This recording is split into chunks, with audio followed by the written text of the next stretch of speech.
How's it going, guys? Welcome back to another episode. The last two videos we dealt with our fish tanks. We dealt with our giant 225 gallon with the muskie, then our smaller one with the bluegill. Now, as you guys saw in yesterday's video, I got all my reels serviced, and I got cabin fever with bass fishing. I just cannot wait to go to Texas and use them. I got to use them today. So I have the idea. I don't have any line though, so we need to go to Walmart and try to complete an impossible $10 challenge. I'm only going to spend $10. I'm going to get some line and then a lure to hopefully catch bass on here in Illinois. You got a problem? Now, in my head, this challenge is close to impossible for two main reasons. One, I'm only giving myself $10 to spend at Walmart for line and lures to catch fish on today. And number two is the weather, the fishing conditions we are presented with today, because a couple days ago, probably 4 or 5 days ago, we had 8 inches of ice on all the lakes and ponds around here in Chicago. However, it got 60 degrees. We had like 1.5 inches, 2 inches of rain, and all that ice turned to water. So what we have right now is like 33 to 35 degree water in the dead of winter that is up a good foot and muddy as hell. Just about the worst bass fishing conditions you could possibly think of, but I'm going to try to tackle it today in a Walmart challenge. All right, we got our big, giant, super Walmart here. We're gonna stay under $10 before tax, because you gotta keep in mind, I live in Chicago. We have ridiculous taxes, so $10 before taxes. All right, so that is the line I got, and then this is the lure I got. Now, I didn't film much in this aisle because, look at this, look what's going on in this aisle. Now, there's only 1 or 2 employees in that aisle right now, but like just a minute ago, there was like 5 of them. The shelves are completely torn apart. I was amazed they even had lures on the shelves right now because it's February. No one's fishing right now. They're restocking the shelves. So, but I was lucky enough to get striking little lipless crankbait and some 10-pound mono, and this should come to just around 10 bucks. So that was obviously a horrible time to go to Walmart and try to buy lures. I mean, they had over half their stock they didn't even have on the shelves right now. They were redoing everything, but we got lucky enough to pick up these two. Hopefully there's gonna be a bass dumb enough to eat this today, because this is not the best fishing day. Okay, we've got our setup all dialed in. We've got a stiff north wind blowing in our face. That's not gonna be ideal for casting. I've got my winter ice fishing boots on because I know this ground is just gonna be so incredibly muddy. This water is choco milk. How to fix the drag, but wow.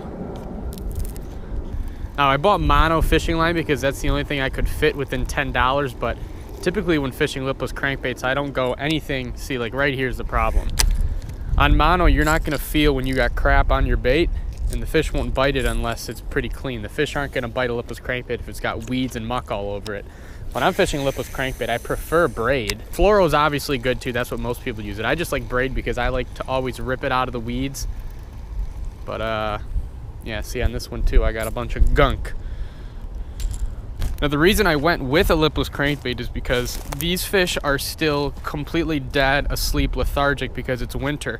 They're not going to be eating anything, and a lipless crankbait is a great way to like force a reaction strike, because I could sit out here with a jig or shaky head all day and maybe get one to eat it.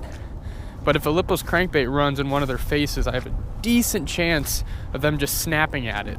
Whenever people ask me a recommendation in super early spring or like really late fall of what to throw, I always direct them to a lipless crankbait because that's what I've had the most luck on. I would have been destroyed in gym shoes here. Very glad I chose the boots. Hopefully I can catch a fish on this pond. If not, then I don't know what the hell happened there. Hopefully I can catch a fish at this pond. If not, then I'm gonna have to switch ponds, but I might have to just switch ponds to get out of this north wind because she is brutal.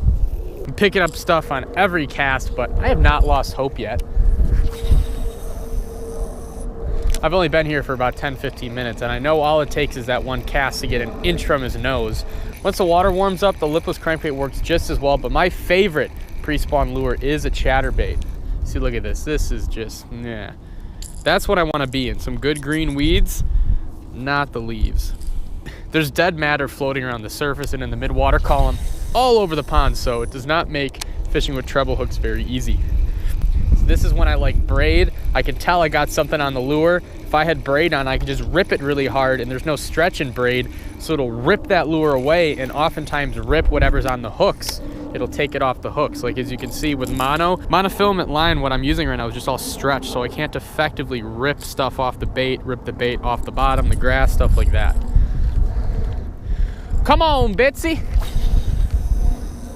You know you want a red-eye shad. Pond's been frozen for over 2 months. You know you want a little lipless crankbait. Now I know a ton of you are sitting there with a horrible case of cabin fever and just waiting to get outside and cast and maybe have the chance to catch a fish or two. I know when I get terrible cabin fever, I don't even care if I catch anything. I just like going out and casting with the tiny chance of catching something. What I would suggest to you guys is don't go on a day like this. Don't go when it's cold, cloudy, windy. Go on a day when it's sunny. It doesn't even have to be that warm, just sunny, little wind. Not only are you gonna enjoy it more, the fish bite better. Trust me, the fish are just like us. When they haven't seen the sun or felt warmth in 4 months, they like that sunlight. Okay, that's it. Cannot fish here. This pond will not work. The cold and the wind is gonna follow me at no matter pond, but I can get to a pond to give myself the best chance of catching a fish and not leaves on every cast. All right, boys and girls, we are not messing around. We are going full send on this video. I got some gloves and I also just drove about 45 minutes to this pond because this is the only other pond I've ever had luck in the winter time. However, right now the water at this pond, see I'm stuck on the grate. The water at this pond is probably 3 feet high. I'm not even exaggerating. This drain right here, I don't know if you guys can see that. This drain is usually above water. This is usually dry land all the way to the bottom of the drain pretty much. All these reeds are usually on dry land also. This pond is flooded as hell. But the good thing is that the water is decently clear. It's not that muddy like the other pond was. Typically in the springtime, this rising water would bring the fish up on the banks, but since it's so cold, I don't think it's doing any of that. Oh, this pond is going to be much easier to fish this with. No leaves on every cast. This is amazing.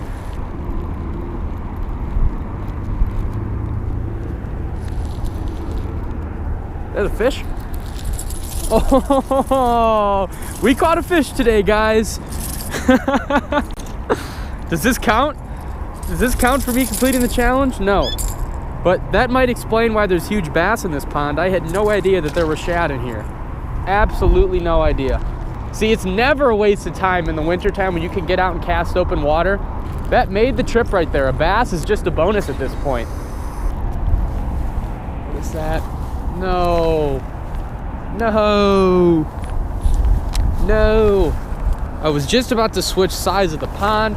We've been fishing for about an hour. I fished from that corner all the way to that corner. No takers yet except for that trophy shad. I got one shot of getting this out. I got to get to the other side of it and pop it hard.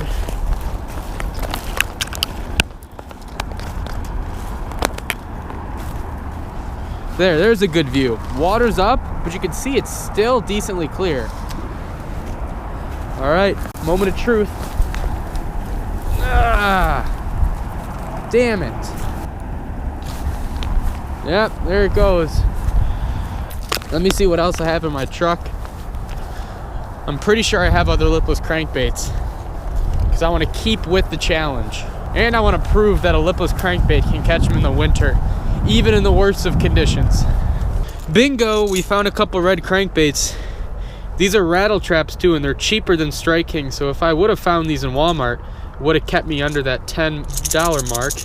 Okay, maybe that was a good thing. Maybe everything happens for a reason, and this is what we're gonna catch Big Bertha on. Positive thinking, guys, no matter the conditions or anything really. Positive thinking is the only way to go. Well, here we are. This is a good example of just how high this water really is. I've honest to God never seen this pond this high. There's a path that runs along those woods on that side, and that shoreline right there is typically the best spot. I don't even know if I can get over there, to be honest. I hope I can. Moment of truth. Can I walk along this path? No, absolutely not. Absolutely not. Wow, this pond is a good 3 feet high, at least if it's this high. See right here? See this path in between the weeds here? That's the typical path that's a good 2 feet above the water level, what it usually is. This pond is so high. If it were the springtime and these fish are about to spawn, a flood like this would be absolutely dynamite because it would push all the fish up in the reeds like this and push them way up tight to the shorelines. One of my very first videos, like my first couple videos, I had absolutely ridiculously epic day of pond fishing at this exact pond when it was flooded, just not nearly this high. I mean, I was still walking the path and it was crazy flooded. I might be able to walk through the woods here. It's gonna hurt a little bit, but I think I can get through. Oh, no, this isn't bad at all. Come on, tree, give me my crankbait back. Oh, is this turning into a total one rod, one reel scene? This is. Come on, trees, I just want to catch a bass.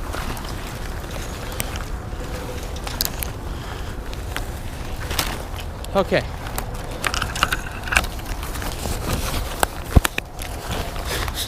There is absolutely no room to stand, no room to cast. I mean, there's just trees all over. Let's see if I can do a little sidearm. As good as I'm gonna get. Thank God I kept wearing these winter boots and didn't wear the gym shoes. I'm praying to the fishing gods big time. Oh, that's a fish, that's a fish. That's a fish, that's a fish. It's snagged. What is this? Is this a carp? It's big and it's snagged. I can tell by the way it's fighting. Oh yeah, that's a big carp snagged. The fishing gods rewarded my persistence with a snagged carp right in the ass. Hell yeah. I'll take it. Oh. Oh no, I couldn't even land it. All right, tally on the day. A shad that was snagged in the back, and a carp that was snagged right in the ass. If you want to come out here and snag common carp in the ass just like me, red rattle trap is what you need. I need to get over there to cast better. This was not a good spot. Ugh.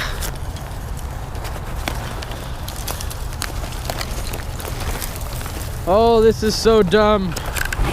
Why did I go fishing today? What an absolute bummer. Even though I did technically reel in 2 fish, I have failed the impossible $10 Walmart challenge that I set out for myself. The conditions were just way too poor. If I caught a bass, it would have been like the luckiest bass catch of my entire life. Now, typically I would be staying out until sunset. There's like, maybe an hour left in the day, but I gotta get home and have dinner with my parents because my birthday's in 2 days. I will be 23, by the way, but I'm leaving for my big trip to Europe tomorrow, so I won't be able to have dinner with my parents on my birthday, so we're gonna have that tonight. And then I gotta go to bed super early tonight and then wake up super early tomorrow, like 3:30 in the morning early, to try to make the effects of jet lag less terrible, basically, because I've never had jet lag before. I don't know how much it's gonna affect me. For me, it sucks that I won't have an extra hour on this pond because I really, truly think that I could catch a bass out here if I just had one more hour. I promise you that no matter the water temperature, conditions, anything, that a lipless crankbait will catch you bass in winter, early spring, late fall, anything. They do catch fish in the worst times of the year. Adios. It's so awesome. That car right there, they called me over when I was filming my video, calling my name. That's awesome. I love seeing my fans out in public. If you ever see me, do not hesitate to say hello. I love meeting you guys. I love meeting the people that make it possible for me to do this and film fishing videos.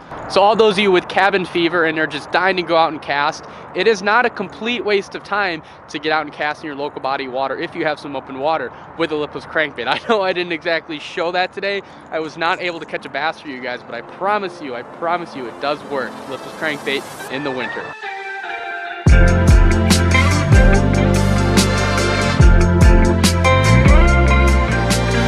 Well guys, here we are. I'm just so filled with so many different emotions right now. I've hinted this in my last couple of videos, but I am about to embark on a 2-week journey overseas. I'm going to be in Europe over the next couple weeks. I haven't said the first destination yet. First destination I'm going to is Amsterdam for 4 or 5 days. I'm going to be meeting there with my buddy Pat, who you guys have seen in previous videos and absolutely loved when I do videos with him. He's a guy that doesn't really know anything about fishing. You guys just find him hilarious because he owns up to it, you know. But this plan came to form earlier this week because I didn't really have anything going on for the next week and a half. The latter half of this trip is going to be with John, and to call the second leg of this Europe trip epic would be a disgrace to what we are going to do. I will leave it at that. It's going to be one of the coolest things that has ever been filmed in fishing on YouTube. And I know that's a massive statement, huge statement, and we gotta back it up, but it's that epic, guys, trust me. The reason I'm going to Amsterdam right now is Pat is there for work right now. He told me he was gonna stay a couple extra days and wanted me to come in for the weekend and a little bit into next week for him. It's now Friday, so I was like, sure, I have nothing going on. I'm young, I love traveling, so I want to take these experiences while I can and while I don't have many responsibilities, because I can't be just flying to Amsterdam on a whim when I'm 30, you know? I want to do this all right now when I'm 22. I'm going to be 23 tomorrow, so it's just going to be an epic birthday for myself. However, there's some cool fishing to do in Amsterdam. I know it's a long shot, but if any of you guys are watching this, live in Amsterdam, live around Amsterdam, have any tips about canal fishing in Amsterdam, please let me know, because I think it would be so epic to film a couple videos fishing the canals in Amsterdam, because I've read that the fishing is actually pretty decent. It might be a little cold for this time of year, but if I can get out there and do some fishing, it will be very much worth it. So any of you, again, if you live in Amsterdam, I know it's a long shot, but you gotta shoot your shot, right? The emotions running through me right now. I'm excited, I'm nervous, like this is gonna be a huge culture shock to me. I've only been outside of the US going to Canada before. Now those of you that have been to Canada know it's not really much of a difference from the United States, so this whole experience over the next 2 weeks is going to cover 4 different countries so far. 4 different countries. It's not just gonna like culture shock me, it's gonna like drop kick me. I mean, this is gonna be epic, guys, and I'm taking you guys along for the journey.